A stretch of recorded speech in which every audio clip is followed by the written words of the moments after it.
Hi ಸ್ನೇಹಿತರೆ, welcome back to my YouTube channel. ಯಾರು ಈ ಜೆಫ್ರಿ ಎಪ್ಸ್ಟೀನ್? ಆ ಸುಂದರ ದ್ವೀಪ ಮಕ್ಕಳು ಮತ್ತು ಮಹಿಳೆಯರ ನರಕವಾಗಿದ್ದು ಹೇಗೆ? ರಾಕ್ಷಸರ ಕ್ರೌರ್ಯ ಮೆರೆದು ಮಾನವೀಯತೆ ಸಮಾಧಿಯಾಗಿದ್ದು ಹೇಗೆ? ಅಮೆರಿಕದ ರಾಜಕೀಯ ತಲ್ಲಣಗೊಂಡಿದ್ದು ಹೇಗೆ? ಎಲ್ಲದಕ್ಕೂ ಉತ್ತರ ಈ ವಿಡಿಯೋದಲ್ಲಿ ಇದೆ. The Epstein file. ವಿಡಿಯೋವನ್ನು ಕೊನೆವರೆಗೂ ನೋಡಿ.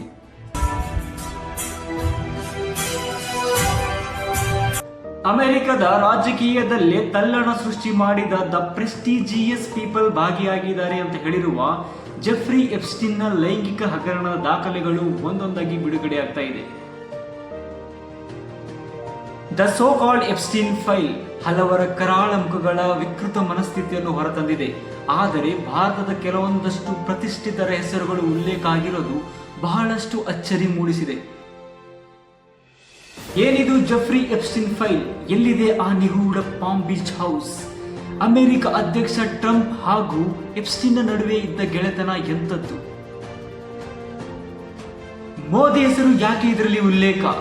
ಅಪ್ರಾಪ್ತ ಹೆಣ್ಣು ಮಕ್ಕಳ ಶೋಷಣೆಯ ಕರಾಳತೆ ಏನು? ಎಲ್ಲದಕ್ಕೂ ಉತ್ತರ ಈ ವಿಡಿಯೋದಲ್ಲಿ ಇದೆ. ವಿಡಿಯೋವನ್ನು ಕೊನೆವರೆಗೂ ನೋಡಿ. 1998ರಲ್ಲಿ ಒಬ್ಬ ವ್ಯಕ್ತಿ $8 ಮಿಲಿಯನ್ ಕೊಟ್ಟು ಒಂದು ಐಲ್ಯಾಂಡ್ ನ ಖರೀದಿ ಮಾಡ್ತಾನೆ. Little Saint James island. ಈ 75 ಎಕರೆ ದ್ವೀಪ ಕೆರೆಬಿಯನ್ ನಲ್ಲಿ ಇರುವ ಯುನೈಟೆಡ್ ಸ್ಟೇಟ್ ವರ್ಜಿನ್ ದ್ವೀಪಗಳ ಭಾಗ ಆಗಿತ್ತು.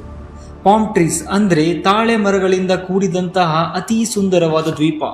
ಜೊತೆಗೆ ಹಲವಾರು ಆಡಂಬರ ಕಟ್ಟಡಗಳು, ಐಷಾರಾಮಿ ರೆಸಾರ್ಟ್ಸ್, ಪ್ರವಾಸಿ ತಾಣಗಳು, ಹೆಲಿಪ್ಯಾಡ್ ಎಲ್ಲವೂ ಇದ್ದಂತಹ ದ್ವೀಪ.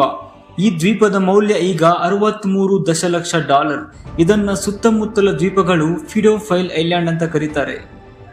ಎಸ್, ಫಿಡೋಫೈಲ್ ಐಲ್ಯಾಂಡ್ ಅಂದರೆ ಮಕ್ಕಳ ಮೇಲೆ ಲೈಂಗಿಕ ಆಕರ್ಷಣೆ ಹೊಂದಿರುವವರ ದ್ವೀಪ ಎಂದು ಅರ್ಥ. ಇದು ಹೆಸರುವಾಸಿಯಾಗಿದ್ದು ಆಡಂಬರಕ್ಕೋ ಐಷಾರಾಮಿಗೋ ಅಲ್ಲ, ಬದಲಾಗಿ ಅಲ್ಲಿ ನಡೆದಂತಹ ಲೈಂಗಿಕ ದೌರ್ಜನ್ಯ, ಅಮಾನುಷ ಹಿಂಸೆಯ ಹೆಸರಿನಲ್ಲಿ. ಇಲ್ಲಿ ಹದಿಹರೆಯದ ಮಕ್ಕಳು ಮತ್ತು ಹೆಣ್ಣು ಮಕ್ಕಳ ಮೇಲೆ ನಡೆದ ಲೈಂಗಿಕ ಹಾಗೂ ದೈಹಿಕ ಅಕ್ರಮಗಳ ಹೆಸರಿನಲ್ಲಿ ಮನುಷ್ಯನ ಮನಸ್ಸು ಹೆಪ್ಪುಗಟ್ಟುವಷ್ಟು ದೌರ್ಜನ್ಯದ ಕ್ರೂರತೆಗಳ ಹೆಸರಿನಲ್ಲಿ ದಶಕೋಟಿಯ ಒಡೆಯನೊಬ್ಬನ ಎಣಿಸಲ ಸಾಧ್ಯವಾದಂತಹ ದಾರುಣ್ಯ ಲೈಂಗಿಕ ಪ್ರಕರಣಗಳ ಹೆಸರಿನಲ್ಲಿ ಇದು ಖ್ಯಾತಿಯನ್ನ ಗಳಿಸಿದೆ. ಇಲ್ಲಿ ಹದಿಹರೆಯದ ಮಕ್ಕಳನ್ನು ಬಹಳ ಕ್ರೂರವಾಗಿ ನಡೆಸಿಕೊಳ್ಳಲಾಗುತ್ತಾ ಇತ್ತು. ಇಲ್ಲಿ ಬಂದು ಸಿಕ್ಕಿ ಹಾಕಿಕೊಳ್ಳುವವರಿಗೆ ಆಚೆ ಹೋಗುವುದಕ್ಕೆ ಸಾಧ್ಯವಿರಲಿಲ್ಲ. ಯಾಕೆ ಅಂತ ಹೇಳಿದ್ರೆ ಸುತ್ತ ತುಂಬಿರುವ ಸಮುದ್ರದ ಜೊತೆಗೆ ಎಪ್ಸ್ಟೀನ್ನ ಕಾವಲು ಪಡೆಯಿಂದ.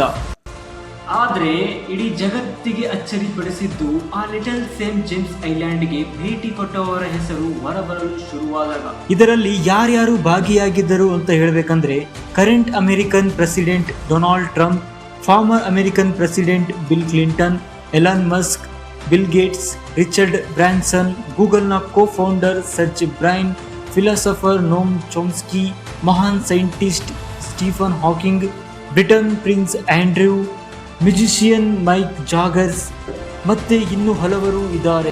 1953ರಲ್ಲಿ ಜನವರಿ 20ಕ್ಕೆ ನ್ಯೂಯಾರ್ಕ್ನ ಬ್ರೂಕಲ್ನಲ್ಲಿ ಇರುವ ಸಾಮಾನ್ಯ ಯುಹಾದಿ ಕುಟುಂಬದಲ್ಲಿ ಆಗಿದ್ದು ಜೆಫ್ರಿ ಎಪ್ಸ್ಟೀನ್ನ ಜನನ. 1974ರಲ್ಲಿ ಮಾಂಟನ್ನ ಡಾಲ್ಟನ್ ಚೆನ್ನೈಯಲ್ಲಿ ಪ್ರಥಮ ಮಕ್ಕಳಿಗೆ ಬೌದ್ಧ ಮತ್ತು ಗಣಿತ ಪಾಠ ಮಾಡ್ತಾ ಇದ್ದ. ಇದೇ ಜೆಫ್ರಿಯ ಉದ್ಯೋಗದ ಪ್ರಾರಂಭ ದಿನಗಳು. ಆದರೆ ಸರಿಯಾದ ಪರಮಾನ ದಾಖಲೆಗಳು ಇಲ್ಲದ ಕಾರಣ ಅಧ್ಯಾಪಕ ವೃತ್ತಿಯಿಂದ ಹೊರನಡೆದ ಎಪ್ಸ್ಟೀನ್ ಬ್ಯಾಂಕಿಂಗ್ ಕ್ಷೇತ್ರದಲ್ಲಿ ಕೈ ಹಾಕ್ತಾರೆ. ಹೆಚ್ಚು ತಡ ಮಾಡದೆ 1981 ಆಗಸ್ಟ್ನಲ್ಲಿ ಸ್ವಂತವಾಗಿ ಇಂಟರ್ ಕಾಂಟಿನೆಂಟಲ್ ಅಸೆಟ್ಸ್ ಎನ್ನುವಂತಹ ಫಿನಾನ್ಸ್ ಸಲಹಾ ಸಂಸ್ಥೆಯನ್ನು ಹುಟ್ಟುಹಾಕ್ತಾರೆ. ಮೋಸದಿಂದ ಕೂಡಿದ ದಲ್ಲಾಳಿಗಳು ಇರಬಹುದು, ವಕೀಲರಿಂದ ಹಣವನ್ನು ಸಂಗ್ರಹಿಸಿ ವ್ಯವಹಾರರಿಗೆ ಒಪ್ಪಿಸುವುದಂತೆ ಈ ಕೆಲಸ. ಜೆಫ್ರಿಗೆ ವ್ಯಾಲಿಯ ಹೆಸರಿನೊಂದಿಗೆ ಪ್ರಸಿದ್ಧಿಯನ್ನು ಈ ಕೆಲಸ ಕೊಟ್ಟಿತ್ತು. ಈ ವೇಳೆಯಲ್ಲಿ ಆಗಿತ್ತು ಜೆಫ್ರಿಗೆ ಉನ್ನತ ಸ್ಥಾನದಲ್ಲಿರುವವರ ಸಂಬಂಧ ಬೆಳೆಸೋಕೆ ಒಂದು ಒಳ್ಳೆ ಹಾದಿ. ನಂತರದ ದಿನಗಳಲ್ಲಿ ಕೋಟ್ಯಾಧಿಪತಿಗಳ ಪಟ್ಟಿಗೆ ಎಪ್ಸ್ಟೀನ್ ಬಹಳ ಬೇಗನೆ ಸೇರಿಕೊಳ್ಳುತ್ತಾನೆ. ಇನ್ನು 2004ರಲ್ಲಿ ಸತತವಾಗಿ ನಡೆದ ಹಲವು ಅಪ್ರಾಪ್ತ ಹೆಣ್ಣು ಮಕ್ಕಳ ಲೈಂಗಿಕ ದೌರ್ಜನ್ಯ ಹಗರಣ ಮೊದಲು ಹೊರಬಂದದ್ದು ಅಂದ್ರೆ ಮೊಕದ್ದಮೆ ದಾಖಲಾಗಿದ್ದು 2005ರಲ್ಲಿ. 14 ವರ್ಷದ ಬಾಲಕಿ ಮತ್ತು ಆಕೆಯ ಪೋಷಕರು ಫ್ಲೋರಿಡಾದ ಪಾಮ್ ಬೀಚ್ ನಲ್ಲಿ ಇರುವ ಸ್ಥಳೀಯ ಪೊಲೀಸ್ ಠಾಣೆಯಲ್ಲಿ ದೂರನ್ನು ಕೊಡ್ತಾರೆ. ರಾಯಲ್ ಪಾಮ್ ಬೀಚ್ ಹೈಸ್ಕೂಲ್ನಲ್ಲಿ ಇರುವ ತನ್ನ ಸಹಪಾಠಿ ಒಬ್ಬಳು ತನ್ನನ್ನು ಶ್ರೀಮಂತ ವ್ಯಕ್ತಿಯ ಮನೆಗೆ ಕರೆದೊಯ್ದಿದ್ದಾಳೆ ಅಂತ ಹುಡುಗಿ ಹೇಳ್ತಾಳೆ. ಅವನಿಗೆ ಮಸಾಜ್ ಮಾಡಬೇಕಾಗಿದೆ ಮತ್ತು ಅವನಿಂದ $200 ಸಿಗ್ತದೆ ಅಂತ ಹೇಳಲಾಯಿತು. ಆದರೆ ಅಲ್ಲಿಗೆ ತಲುಪಿದ ನಂತರ ಅಲ್ಲಿ ನಡೆದಿದ್ದೇ ಬೇರೆ. ಆ ಹುಡುಗಿಯ ಹೇಳಿಕೆಯ ಪ್ರಕಾರ ಎಪ್ಸ್ಟೀನ್ ಕೇವಲ ಟವಲ್ ಧರಿಸಿ ಆ ಹುಡುಗಿಯನ್ನ ಭೇಟಿಯಾಗ್ತಿದ್ದ.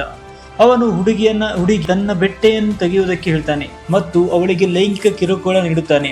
ಹಾಗಾಗಿ ಆ ಹುಡುಗಿಯ ಸ್ನೇಹಿತೆಯನ್ನು ವಿಚಾರಿಸಿದಾಗ ಅಲ್ಲಿ 2 ಹುಡುಗಿಯರ ಹೆಸರು ಹೊರಬರುತ್ತದೆ. ಮತ್ತೆ ಅವರನ್ನು ವಿಚಾರಣೆ ಪಡಿಸಿದ್ರೆ 2 ಹೆಸರು. ಹೀಗೆ ಈ ಸರಪಳಿ ಬಹಳ ದೊಡ್ಡದಾಗಿ ಬೆಳಕಿಗೆ ಬರುತ್ತದೆ. ಕೆಲವೊಂದು ಹೆಣ್ಣು ಮಕ್ಕಳು ತಾವಾಗಿಯೇ ಬಂದು ಕಂಪ್ಲೇಂಟ್ ಕೊಡ್ತಾರೆ. ಆದರೆ ಆಘಾತಕಾರಿ ವಿಷಯ ಹೇಳಬೇಕು ಅಂದರೆ ಪ್ರತಿಯೊಂದು ಹುಡುಗಿಯ ಕಥೆಯೂ ಒಂದೇ ಆಗಿತ್ತು. ಮಸಾಜ್ ನೆಪದಲ್ಲಿ ಎಲ್ಲರನ್ನೂ ಅಲ್ಲಿ ಕರೆಯಲಾಗಿತ್ತು. ವರ್ಜಿನಿಯಾ ರಾಬರ್ಟ್ ಜೆಫ್ರಿ ಎಪ್ಸ್ಟೀನ್ ಮತ್ತು ಪ್ರಿನ್ಸ್ ಆಂಡ್ರೂನಿಂದ ತನಗಾದ ಶೋಷಣೆ ಕುರಿತಾಗಿ ಮಾತನಾಡಿದಂತಹ ಮಹಿಳೆ. ಆದರೆ ವರ್ಜಿನಿಯಾ ಈ ಘಟನೆ ಆಗಿ ತನ್ನ ಪುಸ್ತಕ ಬಿಡುಗಡೆ ನಂತರ ಆತ್ಮಹತ್ಯೆ ಮಾಡಿಕೊಂಡ್ರು ಅಂತ ಸುದ್ದಿಯಾಗಿದೆ. ಇದು ಕೊಲೆ ಆಗಿರಬಹುದು ಅಂತ ಇಂದಿಗೂ ಹಲವರು ಹೇಳಿಕೊಂಡ್ರು ಇದು ಬಗೆಹರಿದಿಲ್ಲ. ವರ್ಜಿನಿಯಾ ಅವರು ಹೇಳಿದ ಅವರ ಕಥೆಯ ಒಂದು ಭಾಗ ಇಲ್ಲಿದೆ ನೋಡಿ. Young teenagers, children, I like to call them, coming through his door for one purpose and one purpose alone.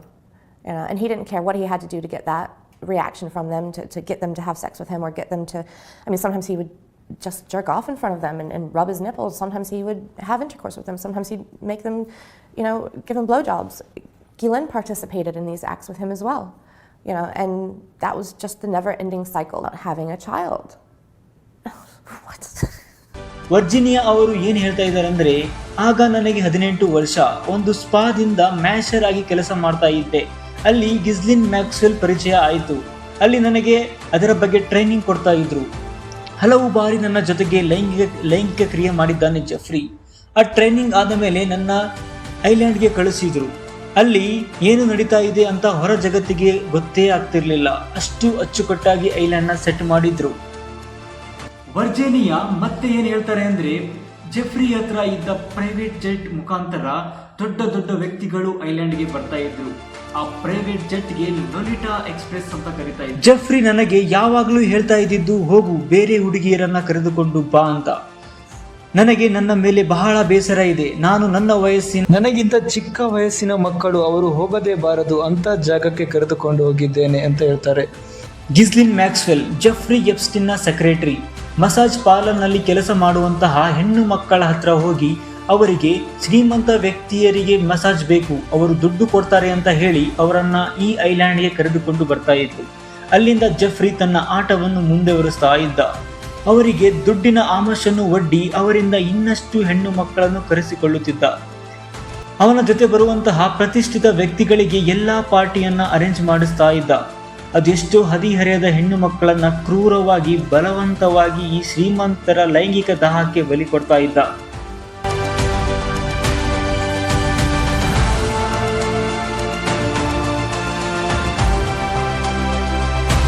2006ರಲ್ಲಿ FBI investigation ಪ್ರಾರಂಭ ಮಾಡುತ್ತಾರೆ.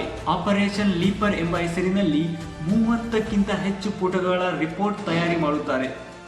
26ಕ್ಕಿಂತ ಹೆಚ್ಚು ಮೈನರ್ ವಿಕ್ಟಿಮ್ ಸಾಕ್ಷಿದಾರರು ಎಲ್ಲರೂ FBI ಇನ್ವೆಸ್ಟಿಗೇಷನ್ನಲ್ಲಿ ಮಾಹಿತಿ ಕೊಡ್ತಾರೆ. ಫ್ಲೋರಿಡಾದಿಂದ ನ್ಯೂಯಾರ್ಕ್, ನ್ಯೂ ಮೆಕ್ಸಿಕೋವರೆಗೂ ಎಲ್ಲರ ಮಾಹಿತಿಯನ್ನು ಕಲೆ ಹಾಕ್ತಾರೆ. ಇದರ ಮುಖಾಂತರ ಜೆಫ್ರಿ ಮೊದಲ ಬಾರಿಗೆ ಅರೆಸ್ಟ್ ಆಗ್ತಾನೆ. Jeffrey Epstein is arrested in July 2019 on federal sex trafficking charges involving minors in the early 2000s. Alexander Acosta ಎಂಬ ವ್ಯಕ್ತಿ ಜೆಫ್ರಿನ ವಕೀಲರ ಹತ್ರ ಮಾತನಾಡಿ ಜೆಫ್ರಿನ ಬಳಸಿಕೊಳ್ಳುವಂತಹ ಪ್ರಯತ್ನವನ್ನು ಮಾಡ್ತಾರೆ. ಅದರಂತೆ ಜೆಫ್ರಿ ಮೇಲೆ ಕೆಲವೊಂದು ವೇಷವಾಟಿಕೆಯ ಕೇಸನ್ನು ಹಾಕಿ ಅವನಿಗೆ ವಿಶೇಷ ಸವಲತ್ತನ್ನು ಕೊಡಿಸ್ತಾನೆ. ಆ ವಿಚಾರ ಆ ಮಹಿಳೆಯರಿಗೂ ತಿಳಿದಿರುವುದಿಲ್ಲ. ಜೂನ್ 30, 2008 ಜೆಫ್ರಿ ಎಪ್ಸ್ಟೀನ್ಗೆ ಕೇವಲ 18 ತಿಂಗಳ ಜೈಲು ಶಿಕ್ಷೆಯನ್ನು ಕೊಡಲಾಗುತ್ತೆ. ಆತನ ಟ್ರೀ ಕಂಟ್ರಿ ಜೈಲ್ನ ಒಂದು ಪ್ರೈವೇಟ್ ಕೋಣೆಯೊಳಗೆ ಹಾಕಲಾಗುತ್ತೆ. ಅಲ್ಲಿಂದಾನೇ ಆತ ತನ್ನ ಬಿಸ್ನೆಸ್ ಅನ್ನು ನೋಡ್ಕೊಳ್ತಾನೆ. ಹಲವಾರು ಪಾರ್ಟಿಗಳು ಅದೇ ಐಲ್ಯಾಂಡ್ ನಲ್ಲಿ ಹಾಗೆ ನಡೀತಾ ಇರುತ್ತೆ. ಕೇವಲ ಮಲಗೋದಕ್ಕೆ ಮಾತ್ರ ಜೈಲಿನಲ್ಲಿ ಜೆಫ್ರಿ ಹೋಗ್ತಾನೆ. ಹಾಗೆ 2009ರಲ್ಲಿ ತನ್ನ 18 ತಿಂಗಳ ಜೈಲು ವಾಸ ಮುಗಿಯುವ ಮೊದಲೇ ಆತನಿಗೆ ಬಿಡುಗಡೆ ಭಾಗ್ಯ ಸಿಗುತ್ತದೆ. ಇದಕ್ಕೆಲ್ಲ ಕಾರಣ ಆಗಿದ್ದು ಅಲೆಕ್ಸಾಂಡರ್ ಅಕೋಸ್ಟಾ. ಆದರೆ ಕಹಾನಿ ಮೇ ಟ್ವಿಸ್ಟ್. ಅಲೆಕ್ಸಾಂಡರ್ ಅಕೋಸ್ಟಾ ತದನಂತರ ಸೆಕ್ರೆಟರಿ ಆಫ್ ಲೇಬರ್ ಆಗ್ತಾನೆ. ಅದೇ ಎಪ್ಸ್ಟೀನ್ ಹಳೆಯ ಗೆಳೆಯ ಡೊನಾಲ್ಡ್ ಟ್ರಂಪ್ ಬಳಿ ಇದೆಲ್ಲ ಆದ ಹಲವು ವರ್ಷಗಳ ಬಳಿಕ ಎಪ್ಸ್ಟೀನ್ ಸ್ವತಂತ್ರವಾಗಿ ಬದುಕುತ್ತಾನೆ. ಆದರೆ ಮತ್ತೆ ಈ ದೈತ್ಯ ರಾಕ್ಷಸನ ಹೆಡೆಮುರಿ ಕಟ್ಟಿದ್ದು Julie K Brown, American investigative journalist. Deccan Herald news ಪೇಪರ್ನಲ್ಲಿ ಕೆಲಸ ಮಾಡ್ತಾ ಇದ್ದ ತನಿಖಾ ಪತ್ರಕರ್ತೆ ಜಾಲಿಕೆ ಬ್ರೂನ್ ಅವರು ಎಪ್ಸ್ಟೀನ್ನ ನಡವಳಿಕೆ ಗಮನಿಸಿ ಹಿಂಸಾಚಾರಕ್ಕೆ ಮರುಗಿದ್ದ ಹೆಣ್ಣು ಮಕ್ಕಳ ಶೋಷಿತ ಜನರ ಮಾಹಿತಿಯನ್ನು ಕಲೆ ಹಾಕ್ತಾರೆ.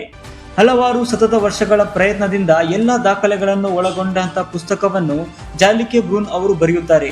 ಅದರಲ್ಲಿ ಎಪ್ಸ್ಟೀನ್ ತೋರಿದಂತಹ ಕ್ರೌರ್ಯ, ಆತನನ್ನು ಉಳಿಸಿಕೊಳ್ಳಕ್ಕೆ ಮಾಡಿದಂತಹ ಸತತ ಪ್ರಯತ್ನ ಎಲ್ಲವನ್ನೂ ಒಳಗೊಂಡಿರುತ್ತೆ. ಈ ವಿಚಾರಗಳು ಮೀಡಿಯಾ ಮುಖಾಂತರ ಹರಡಿ ಮತ್ತೆ ಈ ಕೇಸ್ ರಿಓಪನ್ ಆಗುತ್ತೆ. ಮತ್ತೆ ತನಿಖೆ ನಡೆದು ನ್ಯಾಯಾಲಯ ಜೆಫ್ರಿ ಎಪ್ಸ್ಟೀನ್ಗೆ 45 ವರ್ಷಗಳ ಶಿಕ್ಷೆ ಕೊಡುತ್ತೆ. ಮತ್ತೆ ಕಹಾನಿ ಮೇ ಟ್ವಿಸ್ಟ್. ಆಗಸ್ಟ್ 10, 2019 ಜೆಫ್ರಿ ಎಪ್ಸ್ಟೀನ್ ತನ್ನ ಜೈಲಿನ ಕೋಣೆಯಲ್ಲಿ ಬೆಡ್ಶೀಟ್ ಅನ್ನು ಬಳಸಿ ನೇಣಿಗೆ ಶರಣಾಗ್ತಾನೆ.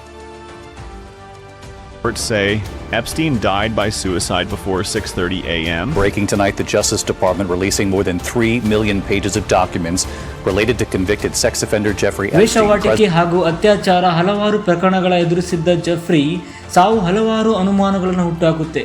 ಸಿಸಿಟಿವಿ ಫುಟೇಜ್, ಪೋಸ್ಟ್ ಮಾರ್ಟಮ್ ರಿಪೋರ್ಟ್ಗಳು ಎಲ್ಲವೂ ಇದು ಆತ್ಮಹತ್ಯೆಯೋ ಅಥವಾ ವ್ಯವಸ್ಥಿತ ಕೊಲೆ ಎನ್ನುವ ಅನುಮಾನಕ್ಕೆ ದಾರಿಯಾಯಿತು. ಇದು ಆದ ಮೇಲೆ ಟ್ರಂಪ್ ಮಾಡಿದಂತಹ ಆ ಒಂದು ಪೋಸ್ಟ್ ಚರ್ಚೆಗೆ ಕಾರಣವಾಗುತ್ತೆ. ಎಪ್ಸ್ಟೀನ್ಗೆ ಬಿಲ್ ಕ್ಲಿಂಟನ್ ಬಗ್ಗೆ ಗೊತ್ತಿತ್ತು, ಹಾಗಾಗಿ ಈ ಕೆಲಸ ಬಿಲ್ ಕ್ಲಿಂಟನ್ದು ಎಂದು ಟ್ರಂಪ್ ಹೇಳ್ತಾರೆ. ಎಲೆಕ್ಷನ್ನಲ್ಲಿ ತಾನು ಗೆದ್ದರೆ ಈ ಕೇಸನ್ನು ಹೊರತರುತ್ತೇನೆ ಎಂದು ಟ್ರಂಪ್ ವಾದ ಮಾಡಿದ್ರು. ಅದರಂತೆ ಗೆದ್ದ ಟ್ರಂಪ್ ಇದೊಂದು ಬೋರಿಂಗ್ ವಿಷಯ, ಎಪ್ಸ್ಟೀನ್ ಫೈಲ್ ಒಂದು ಪಕ್ಷದ ವಂಚನೆ ಅಂತ ಯೂಟರ್ನ್ ಹೊಡೆದಿದ್ರು. ಇದು ಟ್ರಂಪ್ ಬೆಂಬಲಿಗರ ಹಿಡಿದು ಹೆಚ್ಚಿನ ಜನರಿಗೆ ಇದರ ಒಳಗೆ ಏನೋ ವಿಚಾರ ಇದೆ ಎಂದು ಅರಿವಾಗುತ್ತೆ. ಅದಕ್ಕೆ ಇದರ ಆಳವನ್ನು ನೋಡ್ತಾರೆ. ಅದರಲ್ಲಿ ಎಲನ್ ಮಸ್ಕ್ ಮಾಡಿದಂತಹ ಒಂದು ಟ್ವೀಟ್ ಟ್ರಂಪ್ ಹೆಸರು ಎಪ್ಸ್ಟೀನ್ ಫೈಲ್ನಲ್ಲಿ ಇದೆ ಅಂತ ಹೇಳಿ ಆಮೇಲೆ ಡಿಲೀಟ್ ಮಾಡಿದ್ರು. ಅಲ್ಲಿ ಏನೋ ವಿಚಾರ ಇದೆ ಅನ್ನೋದು ಮಾತ್ರ ಬೆಳಕಿಗೆ ಬಂದಿತ್ತು. ಆಮೇಲೆ ನೋಡಿದಾಗ ಸಿಕ್ಕಿದ್ದು ಇದರಲ್ಲಿ ಟ್ರಂಪ್ ಮತ್ತು ಎಪ್ಸ್ಟೀನ್ ಹಲವು ವರ್ಷಗಳ ಸ್ನೇಹಿತರು. ನ್ಯೂಯಾರ್ಕ್ ಟೈಮ್ ಪ್ರಕಾರ ಇವರಿಬ್ಬರು ಸ್ನೇಹ ಶುರುವಾಗಿದ್ದು 1990ರಲ್ಲಿ.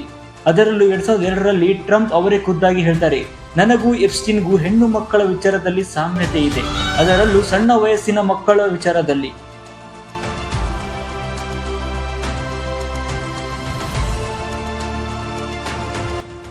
ಅಂದಮೇಲೆ ಎಪ್ಸ್ಟೀನ್ನ ಕೆಲಸಗಳು ಟ್ರಂಪ್ಗೆ ಮೊದಲೇ ತಿಳಿದಿತ್ತು ಮತ್ತು ಫಾರ್ಮರ್ ಮಾಡೆಲ್ ಸ್ಟೇಸಿ ವಿಲಿಯಂ ಅವರು ಹೇಳುವ ಪ್ರಕಾರ ಮಹಿಳೆಯರು ಟ್ರಂಪ್ ಮತ್ತೆ ಎಪ್ಸ್ಟೀನ್ಗೆ ಟ್ರೋಫಿಗಳಿದ್ದಂತೆ. 1993ರಲ್ಲಿ ತಾನು ಎಪ್ಸ್ಟೀನ್ ಜೊತೆ ಡೇಟಿಂಗ್ ಇದ್ದಾಗ ಒಂದು ದಿನ ಅವನೊಂದಿಗೆ ಟ್ರಂಪ್ ಟವರ್ಗೆ ಹೋದೆ ಎಂದು ಸ್ಪೇಸಿ ಅವರು ಆರೋಪಿಸಿದರು. ಅಲ್ಲಿ ಟ್ರಂಪ್ ತನ್ನನ್ನು ತನ್ನ ಕಡೆಗೆ ಎಳೆದುಕೊಂಡು ಅನುಚಿತವಾಗಿ ಸ್ಪರ್ಶಿಸಿದ್ದಾನೆ. ಇದನ್ನು ಎಪ್ಸ್ಟೀನ್ ವಿರೋಧಿಸಿಲ್ಲ, ಬದಲಾಗಿ ಖುಷಿಪಟ್ಟಿದ್ದ ಅಂತ ಸ್ಪೇಸಿ ಅವರು ಹೇಳಿದರು. ಇದನ್ನ ಪಕ್ಷಗಳ ಆಟ, ಇಲ್ಲಿಗೆ ಬಿಡಿ ಈ ವಿಚಾರ, ವೋಟ್ ಕಳ್ಳತನದ ಬಗ್ಗೆ ಮಾತನಾಡಿ ಅಂತ ಹೇಳಿದ್ದ ಟ್ರಂಪ್ ಫೈಲ್ ರಿಲೀಸ್ ಮಾಡಿದ್ದು ಯಾಕೆ ಎಂಬ ಗೊಂದಲ ಈಗೂ ಹಾಗೆ ಇದೆ. ಆದ್ರೂ ಎಪ್ಸ್ಟೀನ್ ಫೈಲ್ ರಿಲೀಸ್ ಆಗುವ ಬೆನ್ನಲ್ಲೇ ಬಿಲ್ ಕ್ಲಿಂಟನ್ ವಿಚಾರ ಹೊರಬರುತ್ತೆ ಅಂತ ಕಾದವರಿಗೆ ಸಿಕ್ಕಿದ್ದು ಹಲವು ವ್ಯಕ್ತಿಗಳ ನೈಜ ಮುಖದ ಅನಾವರಣ. ಡಿಸೆಂಬರ್ 19, 2025ರಲ್ಲಿ ಎಪ್ಸ್ಟೀನ್ನ ಫೈಲ್ಗಳು ಬಿಡುಗಡೆಯಾಗುತ್ತೆ. ಡಿಸೆಂಬರ್ 23ರಲ್ಲಿ ಮತ್ತಷ್ಟು ಫೈಲ್ಗಳು ಬಿಡುಗಡೆಯಾಗುತ್ತೆ. ಹೆಚ್ಚಾಗಿ ವಿಷಯಗಳು ಬ್ಲಾಕ್ಔಟ್ ಮಾಡಿದ್ರಿಂದ ಹೆಚ್ಚಾಗಿ ವಿಷಯಗಳು ಯಾರೊಂದಿಗೆ ಮಾತನಾಡಿದ್ರು ಇತ್ಯಾದಿ ವಿಷಯಗಳು ಇನ್ನೂ ಸ್ಪಷ್ಟವಾಗಿಲ್ಲ. ಆದರೆ ಸೂಕ್ಷ್ಮವಾಗಿ ಓದಿರುವಂತಹ ಜನ ಬಿಲ್ ಕ್ಲಿಂಟನ್ಗಿಂತ ಹೆಚ್ಚಾಗಿ ಟ್ರಂಪ್ ಹೆಸರು ಈ ಇಮೇಲ್ ಅಲ್ಲಿ ಕಂಡು ಬಂದಿದ್ದಕ್ಕೆ ಆಶ್ಚರ್ಯವನ್ನು ವ್ಯಕ್ತಪಡಿಸಿದ್ರು. ಒಂದು ಇಮೇಲ್ ಪ್ರಕಾರ ಎಪ್ಸ್ಟೀನ್ನ ಪ್ರೈವೇಟ್ ಜೆಟ್ನಲ್ಲಿ ಟ್ರಂಪ್ 8 ಬಾರಿ ಪ್ರಯಾಣ ಮಾಡಿದ್ದಾರೆ. ಆದರೆ ಟ್ರಂಪ್ ನಾನು ಹೋಗೇ ಇಲ್ಲ ಅಂತ ಹೇಳಿಕೆಗಳನ್ನು ಕೂಡ ಕೊಟ್ಟಿದ್ದಾರೆ. ಎಪ್ಸ್ಟೀನ್ನ ತನಿಖೆಗೆ ಸಂಬಂಧಿಸಿದ 3 ಮಿಲಿಯನ್ ಪುಟಗಳಿಂದ ಹೆಚ್ಚಿನ 2,000ಕ್ಕಿಂತ ಹೆಚ್ಚು ವಿಡಿಯೋಗಳನ್ನು ಹಾಗೆ ಸುಮಾರು 1,80,000 ಚಿತ್ರಗಳ ಬಹಿರಂಗಪಡಿಸಿದ್ದಾರೆ ಅಂತ US ನ್ಯಾಯಾಲಯ ಇಲಾಖೆ ತಿಳಿಸಿದೆ. ದಾಖಲೆಗಳ ವಿಸ್ತೃತ ಆಂತರಿಕ ಪರಿಶೀಲನೆ ನಂತರ ಬಿಡುಗಡೆ ಮಾಡಲಾಗಿದೆ ಅಂತ ಡೆಪ್ಯೂಟಿ ಜರ್ನಲ್ ಪ್ಯಾಡ್ ಬ್ಲಾಂಚೆ ಅವರು ಹೇಳಿದ್ದಾರೆ. ಇನ್ನು ಬಿಡುಗಡೆಯಾದ ಪ್ರಮುಖ ಫೈಲ್ಗಳಲ್ಲಿ ಪ್ರಮುಖ ಭಾರತೀಯರ ಹೆಸರುಗಳು ಮತ್ತು ಉಲ್ಲೇಖಗಳು ಕಂಡು ಬಂದಿದೆ. ಈ ಫೈಲ್ಗಳಲ್ಲಿ ಹೆಸರು ಇರುವುದಕ್ಕೂ ಅವರು ಅಪರಾಧಗಳಲ್ಲಿ ಭಾಗಿಯಾಗಿರುವುದಕ್ಕೂ ಯಾವುದೇ ನೇರ ಸಂಬಂಧ ಇಲ್ಲ ಅಂತ ತನಿಖಾ ಸಂಸ್ಥೆಗಳು, ಮಾಧ್ಯಮಗಳು ಸ್ಪಷ್ಟನೆ ನೀಡಿದೆ. ಪ್ರಧಾನಿ ಮೋದಿ ಅವರ 2017ರ ಇಸ್ರೇಲ್ ಪ್ರವಾಸದ ಕುರಿತು ಎಪ್ಸ್ಟೀನ್ ಅವರು ಬರೆದ ಉಲ್ಲೇಖ ಒಂದು ಇದೆ. ಇದನ್ನು ಕಾಂಗ್ರೆಸ್ ಸರ್ಕಾರ ತೀವ್ರವಾಗಿ ಖಂಡಿಸಿ ತನಿಖೆ ಆಗಬೇಕು ಅಂತ ಪಟ್ಟು ಹಿಡಿದಿದ್ದಾರೆ. ಆದರೆ ಭಾರತ ಸರ್ಕಾರ ಈ ವರದಿಯನ್ನು ಅಪರಾಧಿಯ ಅರ್ಥಹೀನ ಕಲ್ಪನೆಗಳು ಅಂತ ತಳ್ಳಿ ಹಾಕಿದ್ದು ಇದನ್ನು ಸಂಪೂರ್ಣವಾಗಿ ತಿರಸ್ಕಾರ ಮಾಡಲಾಗಿದೆ. ಇನ್ನು ಸೋಷಿಯಲ್ ಮೀಡಿಯಾದಲ್ಲಿ ಹರಿದಾಡುತ್ತಿರುವ ಎಪ್ಸ್ಟೀನ್ ಫೈಲ್ನ ಫೋಟೋಸ್ಗಳು, ವಿಡಿಯೋಸ್ಗಳು ಬಹಳಷ್ಟು ದೊಡ್ಡ ಮಟ್ಟದ ಕ್ರೌರ್ಯವನ್ನು ಹೊರಹಾಕಿದೆ. ಪುಟಾಣಿ ಮಕ್ಕಳ ಫೋಟೋಗಳು, ವಿಡಿಯೋಗಳು ಕರುಳು ಹಿಂಡುವಂತಿದೆ. ಸದ್ಯಕ್ಕೆ ಬಿಡುಗಡೆ ಆದಂತಹ ಎಲ್ಲರ ಹೆಸರುಗಳು ಹದಿಹರೆಯದ ಮಕ್ಕಳ, ಹೆಣ್ಣು ಮಕ್ಕಳ, ಮಹಿಳೆಯರ ಶೋಷಣೆಯ ಸಂಬಂಧ ಇದೆ ಇಲ್ಲ ಗೊತ್ತಿಲ್ಲ. ಆದರೆ ಬಿಡುಗಡೆ ಆದ ಫೋಟೋಗಳಲ್ಲಿ ಕಂಡುಬಂದ ವ್ಯಕ್ತಿಗಳ ಪ್ರಕರಣಗಳು ಹತ್ತಿರದ ಸಂಬಂಧ ಇರೋದು 99% ಖಚಿತ ಅನ್ನೋದು ಜನರ ವಾದ. ಆದರೆ ಇಷ್ಟು ವರ್ಷಗಳಲ್ಲಿ ಈ ಫೈಲ್ಗಳು ಹೊರಗೆ ಬಂದಿದ್ದು ಹೇಗೆ? ಇದರಲ್ಲಿ ಬಂದಂತಹ ಹೆಸರು ಬೇಕು ಅಂತ ಹೊರಗೆ ಹಾಕಿದ್ರ? ಫೈಲ್ಗಳನ್ನ ಗಾಳವಾಗಿ ಬೇರೆ ಏನಾದರೂ ಸಾಧಿಸೋಕೆ ಹೊರಟಿದ್ದಾರಾ? ಜಾಗತಿಕ ಮಟ್ಟದಲ್ಲಿ ಎಲ್ಲ ಕಡೆ ಸುದ್ದಿಯಾಗಿ ತಲ್ಲಣವನ್ನುಂಟು ಮಾಡದಂತಹ ಎಪ್ಸ್ಟೀನ್ ಫೈಲ್ನ ಸರದಾರ ಎಪ್ಸ್ಟೀನ್ ಬದುಕಿದ್ದಾಗ ಮುಚ್ಚಿ ಹಾಕಲು ನೋಡಿದಂತಹ ಫೈಲ್ಗಳು ಈಗ ಆಚೆ ಬಂದಿದೆ ಅಂದ್ರೆ ಸತ್ಯವನ್ನು ತಿರುಚಲಾಗಿದೆಯಾ ಅಥವಾ ಇನ್ನೂ ಸತ್ಯ ಸಂಗತಿಗಳು ಹೊರ ಬಂದಿದೆಯಾ ಅಥವಾ ಬರಲಿದೆಯಾ? US ನ್ಯಾಯಾಲಯ ಯಾವ ಮಟ್ಟದ ತನಿಖೆಯನ್ನು ಕೈಗೆತ್ತಿಕೊಳ್ಳಲಿದೆ? ಎಪ್ಸ್ಟೀನ್ ಸಾವು ಆತ್ಮಹತ್ಯೆನಾ? ಟ್ರಂಪ್ನ ಮುಂದಿನ ನಡೆಗೆ ಏನು? ಎಲ್ಲದಕ್ಕೂ ಕಾದು ಉತ್ತರ ಪಡೆದುಕೊಳ್ಳಬೇಕಿದೆ.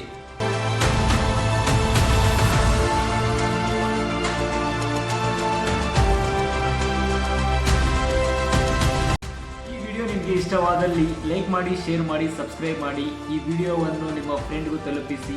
ಧನ್ಯವಾದಗಳು.